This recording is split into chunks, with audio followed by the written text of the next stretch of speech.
Pertanyaan tentunya menyeruak, apakah pound sterling bisa untuk mendekati level 1.3 atau justru terjebak di 1.28 lalu kemudian tertekan di bawah 1.25. Tentunya hal tersebut akan kita lihat nanti malam terkait dengan keputusan dari suku bunga Bank of England. Dan beberapa hal yang sudah kita bahas terkait dengan fundamentalnya Anda bisa cek di video terpisah. Tapi lagi-lagi malam nanti Powell akan kembali hadir dan menghantui market, dan itu yang akan kita lihat. Apakah kali ini emas sanggup untuk rebound di atas 1940-an atau justru kembali retest zona 1920 lalu kemudian terbenam sampai 1900. Itu yang sangat dinantikan oleh para pelaku pasar. Tapi kita lihat terlebih dulu dari DXY dan juga US Treasury Yield. Oke, terlihat dari grafik USD di mana kondisi daily-nya ditutup dengan bearish candle. Kalau teman-teman lihat, perhatikan secara detail, ini adalah level yang cukup kritis dan kita mungkin belum akan lihat penembusan. Tapi kalau mengacu kepada apa yang disampaikan oleh Powell tadi malam yang kecenderungannya tidak ada perubahan ataupun tidak ada hal baru, maka sebetulnya market sudah memprediksikan ataupun mengantisipasi atau lebih tepatnya memperhitungkan semua konsekuensi dari kenaikan suku bunga di bulan Juli. Dan itu pun dengan catatan bahwa Powell masih tetap terbuka dengan kondisi di mana dia tidak mungkin atau belum tentu akan menaikkan suku bunga kalau ternyata data-data yang dibutuhkan itu kecenderungannya relatif lunak. So, dengan demikian, kalau perhatikan level ini, saya rasa yang paling memungkinkan kita bisa saja mendapatkan penurunan di bawah level 101.93. Kenapa? Karena kondisi candlestick kemarin ditutup dengan bearish dan dua candle terakhir berarti kita asumsikan sebagai bearish engulfing. Atau Anda juga bisa lihat dari 3 candle terakhir, mungkin saja itu disebut sebagai evening star. Tapi apapun itu, yang jelas secara bertahap dia menunjukkan kondisi formasi harga yang relatif lebih rendah dan termasuk lower high. Kita tinggal tunggu apakah support ini akan ditembus atau tidak. Lalu kemudian beralih kepada kondisi grafik H4-nya. Kalau misalkan kita perhatikan kondisi H4 kecenderungannya seharusnya tidak jauh berbeda karena kemungkinan pergerakannya juga masih tetap berada di kisaran-kisaran support yang sama. Ya, kita lihat di sini posisinya kemarin setelah dia sempat rebound dan lagi-lagi betul saja apa yang kita perkirakan adalah dia tertahan di zona 50% real body long black yang kemudian dia tertekan turun, dan jadi ini kalau misalkan kita perhatikan dia sama sekali tidak tergugah untuk kenaikan lebih tinggi. Lalu kemudian lanjut dengan penurunan yang spesifik, bahkan sekarang kalau misalnya kita perhatikan sini maka kondisinya dia sedang berada di titik nadir antara dia tembus atau dia rebound. Kalau saya melihat dari kondisinya, maka yang kita perhatikan ini adalah kondisi penurunan, kemudian dia hanya sekedar pullback, lalu kemudian akan dilanjutkan kembali dengan potensi penurunan yang sesuai dengan penurunan pertama ini. So, bearish flag kurang lebih intinya seperti itu di grafik H4 dari US dollar. Sementara untuk US Treasury Yield yang kita lihat juga di bagian H4-nya kelihatannya apa yang kita prediksikan atau kita perkirakan masih tetap sama, dan juga ini hanya sekedar swing high, dan kemarin kita juga lihat sempat utarakan juga bahwa kemungkinan dia akan sulit untuk mengalami kenaikan di atas resisten. Wow, ini berarti konfirmasi terhadap kemungkinan potensi penurunan juga di grafik H4. Lalu kemudian kita perhatikan kalau kita asumsikan di grafik daily-nya adalah sesuai dengan perkiraan sebelumnya, descending triangle, maka betul dia belum sanggup untuk tembus di atas level resisten garis hitam ini. Kemudian secara candle juga ditutup dengan, ya kemarin kita sempat lihat posisinya sempat bullish tapi kemudian ditutup dengan jarum tajam seperti ini, dan kita lihat ini adalah potensi untuk penurunan. Dan yang tak kalah penting adalah MACD, ya, bagian volumenya tetap dalam posisi bar merah, dan itu berarti masih tetap dalam potensial pressure ataupun tekanan. Atau diasumsikan dengan dua candle sebelumnya adalah bearish engulfing, berarti kita confirm kita sedang menantikan pijakan untuk emas ataupun pound sterling untuk mulai kenaikan. Tapi apa sanggup atau tidak, kita cek terlebih dulu. Kalau kita perhatikan di grafik gold daily chart, lagi-lagi kemarin kita sudah sempat sebutkan ada kemungkinan potensinya adalah membentuk falling wedge walaupun tidak terlalu ideal.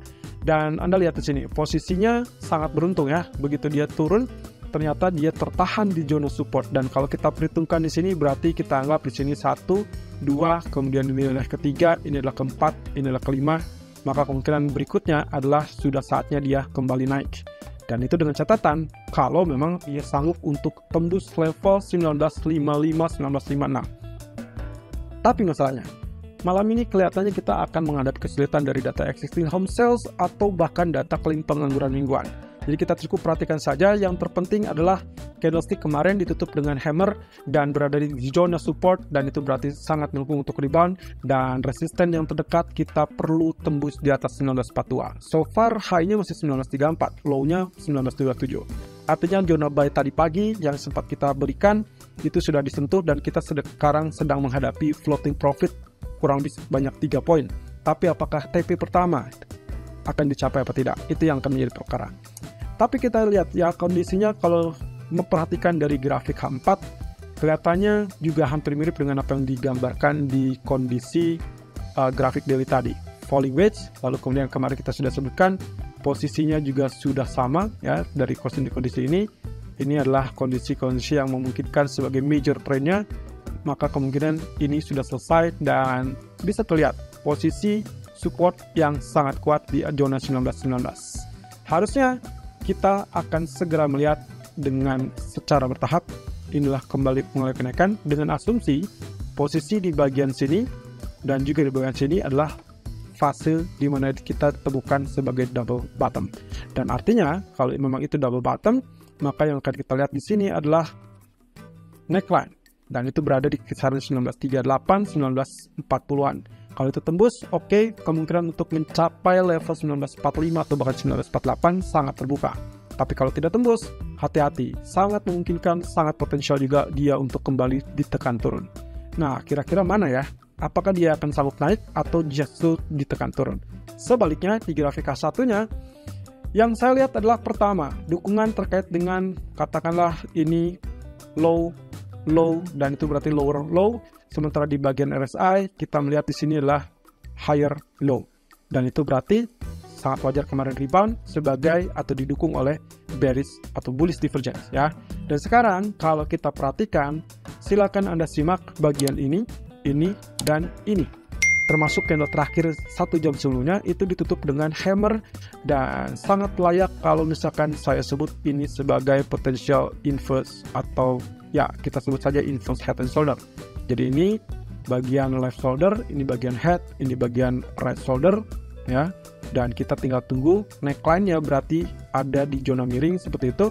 Ya, katakanlah mungkin akan berada di kisaran level 1936 atau 35. Itu sebabnya kalau ternyata Anda tidak sempat melakukan pembelian di level 1927 tadi, maka Anda make sure kalau dia mampu untuk tembus di atas 1936. Kalau itu terjadi, silakan follow buy, lalu kemudian Anda exit segera sebelum dia sentuh 1942. Kenapa? Karena ini levelnya juga relatif dicurigai kuat, jadi bisa saja terjadi penurunan. Tapi kalau dia tembus 1942 atau level 61.8%, Anda boleh hold atau pertahankan skenario buy Anda dengan potensi maksimum kurang lebih di zona 1954-1956. Nah, tapi ada satu hal yang cukup menarik. Kalau ternyata dia turun seperti ini, maka kemungkinan yang kita harapkan neckline-nya masih cukup kuat, lalu kemudian dia kembali rebound. Artinya tembus, pullback, lalu kemudian lanjutkan kenaikan. Dan itu skenario yang sangat perfect kalau ternyata Powell tidak memberikan perubahan statement apapun seperti kemarin, dan akhirnya kita dapatkan kenaikan untuk gold. Nah, terakhir, kalau kita perhatikan dari grafik tadi, maka potensinya adalah 1937 dan 1942. Itu akan menjadi kunci utama. Saya ragu kalau misalnya itu bisa tembus langsung atau tidak. Tapi yang jelas, segala aspek yang harus dipertimbangkan, yang terpenting adalah jangan sampai tembus 1919. Oke, beralih kepada pound sterling. Kalau ternyata kita simak dengan grafik daily, ini memang diragukan untuk terjadinya penurunan, teman-teman. Karena ada strong rejection di zona support, dan kita lihat potensinya adalah kita cukup berpatokan ke zona low yang ada di tanggal 15 ini ya. Ini long white candle dan zona low-nya ada di 1.2628. Artinya selama dia tidak tembus 1.2628, maka ada potensi kenaikan. Dan itu yang terjadi kemarin, rejection kurang lebih di 1.2680-an.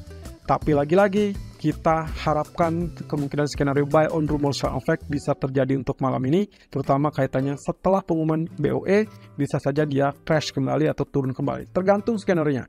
Mana yang terjadi? Apakah BOE mengejutkan pasar dengan kenaikan 50 basis point dan juga pernyataan yang hawkish, atau sesuai dengan ekspektasi hanya naikkan 25 basis point, lalu kemudian pernyataan pun tidak ada yang terlalu hawkish. Kalau itu yang terjadi, skenario buy or sell effect saya rasa masih cukup wajar. Kemudian perhatikan level ini. Kalau misalkan kita perhatikan di sini, maka ada potensi dia harusnya, ya kita akan melihat ini penurunan untuk sampai level 1.25. Saya lebih memilih ke skenario yang relatif bearish untuk hal kali ini. Nah, tapi lagi-lagi kita juga harus lihat dukungan di grafik H4. Posisinya sampai saat ini memang dia kecenderungannya tertahan karena level support kritikal, atau dalam hal ini adalah trend line. Dan saya rasa kalaupun terjadi kenaikan, Anda lihat di sini posisinya juga sudah berbalik oleh shooting star dan ditekan turun.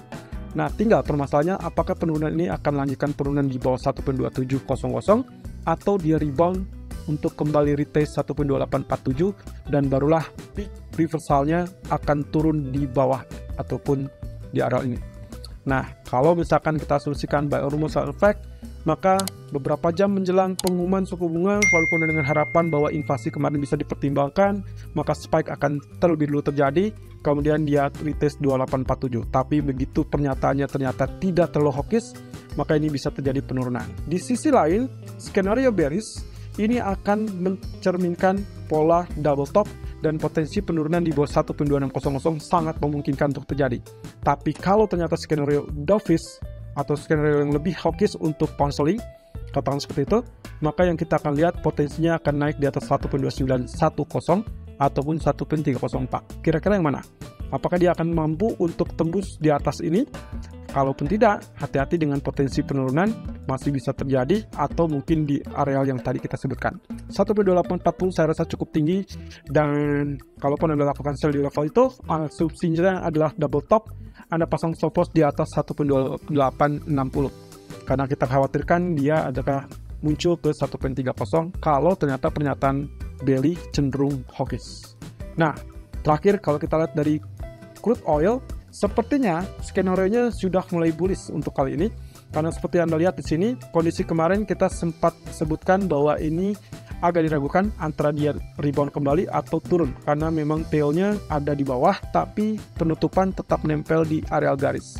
Dan ternyata yang dibentuk adalah rejection dari zona support, kemudian ditutup dengan bullish. So, ini harusnya bullish, dan kita tinggal tunggu apakah dia mampu untuk tembus 73.60-an apa tidak. Kalau mampu, oke, lanjut dengan fokusnya adalah 74 atau bahkan 75. Tapi kalau tidak mampu untuk tembus 73.66, hati-hati dia akan terdepresi kembali turun. Nah, tinggal masalahnya di grafik H4-nya, kalau Anda perhatikan, saya menggunakan garis trendline ini sudah beberapa hari terakhir. Jadi kalau misalkan kita lihat di sini, kita kecenderungannya ada rejection yang cukup kuat, artinya trendline-nya masih cukup ampuh, sehingga kemungkinan untuk hari ini pun kalaupun terjadi penurunan, saya tidak berharap dia turun tembus level support trendline, lalu kemudian dia naik sampai level 74, dan di 74 itulah nanti kita akan lihat apakah dia akan terjadi penurunan kembali atau ditembuskan ke level 76. Dan semuanya all by process. Semua terkait dengan Powell pun akan mencerminkan pergerakan dari crude oil. Ya, hari ini berarti secara tidak langsung kita akan lihat penentuannya. Apakah Powell akan memberikan tekanan kepada emas atau justru sudah melegakan dan akhirnya kita sudah saatnya melihat rebound kembali. Ini berarti tanda-tanda bahwa kemungkinan satu poin, ya katakan 1920 atau 1919 kemarin adalah level terendah terakhir. Tapi kalau misalkan ternyata terjadi kejutan dari pernyataan Powell, kita harus hati-hati, kemungkinan yang terburuk adalah 1900. Dan pound sterling, saya lebih memegang untuk channel buy on rumor, sell on fact. Tapi mungkin saja terkait dengan inflasi kemarin bisa terjadi kejutan untuk pound sterling. Jadi siap-siap untuk kemungkinan switch strategi antara buy menjadi sell atau sell tetap sell atau sell menjadi buy. Semua tergantung dari skenario dan Anda cek di video fundamental yang terpisah di publish hari ini.